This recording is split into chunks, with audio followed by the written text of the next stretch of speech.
No, kto si spravil Vianoce už skôr, tak je Peťo Poch a urobí ich nám všetkým, pretože urobil nádherný film o kapele Backwards, ktorá tu je v jednočlennom zložení, pretože Miro Džungo tu sedí teraz s nami. Chalani, vítajte, príjemný dobrý deň. Ahoj. Aby to bolo jasné, ktorý si ty z Beatles? Ja predstavujem Paula McCartney. Áno. A spomínam to pretože pred chvíľočkou sme sa s Mírom rozprávali, že on vlastne ani na jednom koncerte Paula McCartneyho vlastne nebol. A to ako je možné, že nechodíš na vlastné koncerty, Míro? Je to dané asi časovou vyťaženosťou viac menej. Vždy to tak vyšlo, že keď on mal niekde na blízku koncert, na ktorý by sa dalo ísť, tak my sme mali vždy nejaké koncerty. Hej. Keď mali Australian Pink Floyd koncert, tak David Gilmour sa na nich išiel pozrieť a bol z nich nadšený. Boli už Beatlesáci na vás pozrieť niektorí?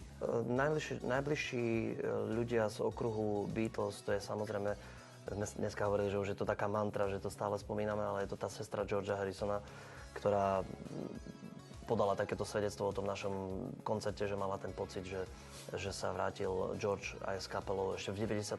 roku, keď sme boli ešte také mladé ucha. Hej. A potom, čo sme sa dostali k ďalším nejakým tým bližším ľuďom, tak je to vlastne nevlastná mama a nevlastná sestra Paula McCartneyho. Tí ľudia, ktorí s nimi spolupracovali, stretli sme aj Peta Besta v minulosti a tak. Ale ako konkrétne oni, to už je taký, si myslím, že dosť nedostupný a nepreniknuteľný level, pretože keby sme my chceli sa stretnúť s Paulom, tak to musí prejsť niekoľkými úrovňami schvaľovania a on by sa v konečnom dôsledku to možno ani nedozvedel. Že sa s vami stretol. Že sa s nami stretol. Nie, pre mňa je dôležité, že sme sa my dnes stretli, pretože môžeme hovoriť o zaujímavom filme, ktorý si ty, Peťo, spáchal. Poďme k tomu veku, to musíme povedať, lebo je to o 20 rokoch účinkovania Backwards a ty máš 18.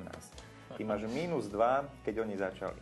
Áno. No tak bolo to samozrejme zvláštne, však oni sami sa z toho smejú, že keď oni vyhrali Beatlefest, ja som mal 1 mesiac. Ale vôbec ako, myslím si, že to nejaký problém nebol počas tej realizácie, keďže ja som si kompletne prešiel aj celú ich históriu, kompletnú diskografiu, ktorú oni vydali. A bol to jeden fantastický príbeh, o ktorom som vedel, že bude mať veľký potenciál, keď sa sfilmuje a že je to niečo, čo si myslím, že chýba. Takže bola to pre mňa jedna z najkrajších prác na tomto filme, akú som kedy robil. Koľko bolo toho materiálu celkovo a bolelo srdce, keď sa strihalo, keď sa nemilosrdne skracovalo, pretože minútaž nepustí. Vieme to veľmi dobre, keď vysielame u nás relax, keď musíme končiť napriek tomu, že hostia by dokázali hovoriť celé hodiny, tak koľko toho srdca bolelo a koľko muselo byť vycvaknutého von a podľa čoho sa to vlastne aj rodilo, tá dramaturgia, že čo zostane a čo nie.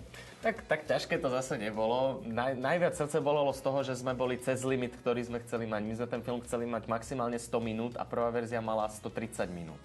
Takže tam bolo najviac to, že čo ideme vystrihnúť. Ale samozrejme pre mňa ako režiséra, producenta a kameramana v jednej osobe je každý záber, ktorý sme vlastne urobili, môjmu srdcu blízky. Keďže za každým tým záberom vidím tú neuveriteľnú prácu, ktorú sme tam odvádzali. Ten záber sa natáčal tam a vtedy to bolo za takých podmienok.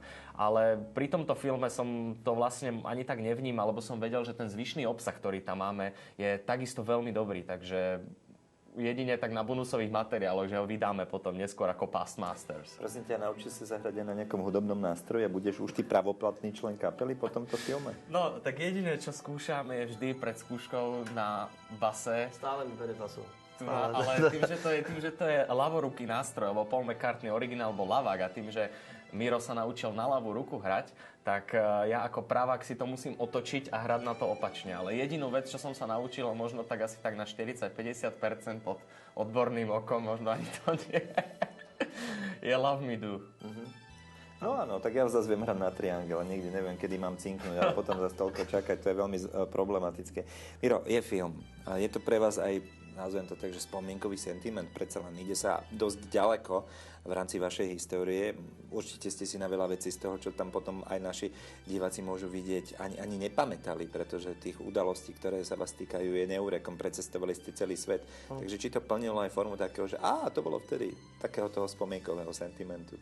Je to pre nás určitá pripomienka tých vecí a zároveň je to aj dosť veľa spomienok sa nám vynorilo takých tých vtipných z minulosti, čo sme pozažívali a A samozrejme, keď pozeráme ten dokument, tak sú tam veci, ktoré tam v ňom nie sú zaznamenané a my si pamätáme práve tie veci okolo toho, ako to bolo a z toho sa potom smejeme. Ty si to videl aj spoza kamery doslova. Insidery sa potom na tom bavíme samozrejme. A Peťo ti potvrdí, ja som ho v kuse bombardoval tým, že daj tam čo najviac vtipných scén, aby to nebolo nejaké suché a suchopárne. A to sme sa snažili samozrejme dodržať. A myslím si, že to celkom vyšlo a že to vypálilo dobre v závere. Tak samozrejme boli niektoré veci, ktoré až sme boli nepublikovateľné, ktoré boli, keďže ja som naozaj mal k dispozícii aj súkromné zábery kapely, ktorí oni sami seba rozumiem o nepublikovateľnosti. Tie si samozrejme nepustíme, lebo tak budeme dodržiavať určitý status slušnosti, ale mohli by sme si pozrieť ukážku toho, ako to vyzerá, keď sa pracuje a aký je ten z časti výsledný efekt. Takže poprosím, aby sme sa pozreli na zábery z filmu. Musicians from backwoods that looked like John Lennon, really looked like John Lennon when he was practicing in the hall outside before the show. And then I noticed that he really sounded like John Lennon. It's nice that there are bands like this keeping this music of the Beatles alive. Že sme teraz tak namaškrtení, že by sme si to radi pozreli celé. Koľko bolo nakoniec postrihu tej minutáže? 98 minút to má vo finále. Čiže ešte 97 sme nevideli. Tak toto, čo sme videli, to bol trailer vlastne. Jasné. Na ten film, ktorý si môžu ľudia pozrieť. Nech budeme porovnávať samozrejme. Urobila to porota, porovnávalo sa Beatles z Backwards a tak ďalej. Beatlesáci nefungovali spoločne tak dlho ako kapela. V čom boli paralely aj v tom tvojom filme? A v čom je to iba o Backwards bez toho, že by ten odkaz Beatles bol nejaký dôležitý? Že čo bolo prioritné? Tak ja si myslím, že ten odkaz tých Beatles tam je stále, pretože väčšinu, čo ich formovalo a čo formovalo práve príbeh toho filmu, je ten odkaz tých Beatles, na ktorý vlastne oni nadviazali a interpretujú tú hudbu s neuveriteľným citom, s neuveriteľnou presnosťou. Ale zároveň ten film ukazuje aj ich charaktery jednotlivé, ako sa vyvíjali či už po osobnostnej alebo muzikantskej stránke. Ale taktiež to nie je len cesta tej kapely, ktorá bola celý čas pekná, bez problémov. Samozrejme, aj tá kapela musela prejsť nejakými skúškami a tieto skúšky sú taktiež zachytené v tom filme. Hej, Miro, je jasné, že vy ste sa svojou prácou, svojou neskutočnou aktivitou, tréningami dopracovali do takej fázy, že ľudia už nechodia na kapelu, ktorá hrá Beatles, ale chodia na Backwards.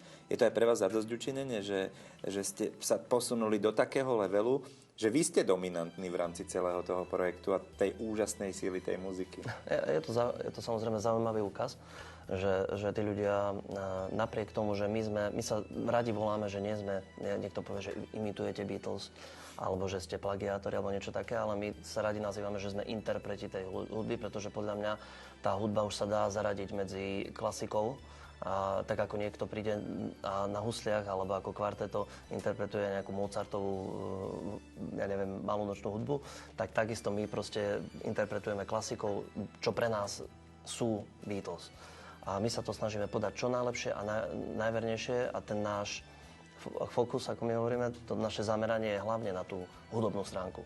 A preto v podstate možno sme to aj tak dlho dotiahli až sem doteraz, tých 20 rokov, 21 konkrétne od založenia kapely, že ešte stále fungujeme, pretože vždy sme sa hlavne zameriavali na to, aby sme podali čo najlepší muzikantský výkon a aby ten muzikantský zážitok bol čo najlepší. Keď spomíname a porovnávame s kapelou, tak samozrejme, že Beatles to boli 4 významné, dominantné hudobné osobnosti, ľudsky takisto odlišné, napriek tomu ich spájala zvláštna chémia, ale boli tam dvojičky, či už autorské, alebo aj vzťahové, kamarátske a tak ďalej. Prenáša sa to aj do vašich vzťahov v kapele, že tak trošku kopírujete aj dvojicu Lennon-McCartney, alebo to s tým vôbec nesúvisí? Ťažko, nesúvisí to veľmi, pretože samozrejme my sme tí interpreti.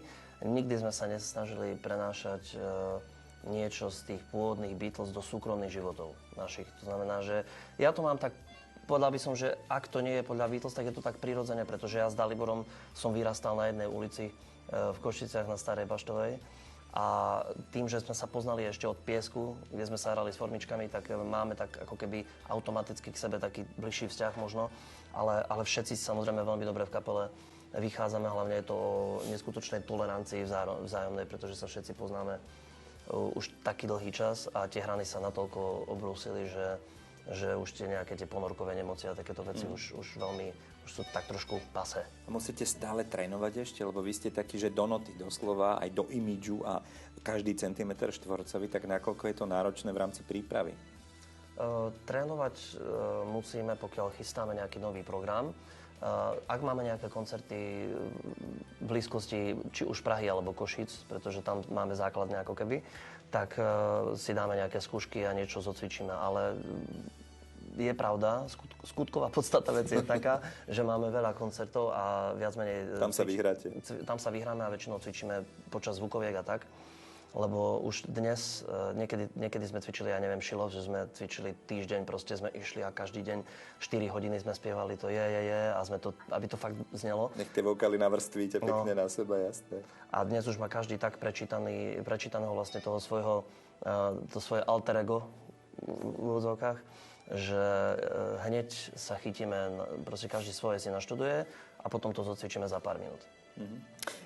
Keď robíme dokument alebo nejaký film o interpretovi, tak tam je možno veľký pozor si treba dať na to, aby to nesklzlo do takého až prílišného ospevovania fanúšikovského.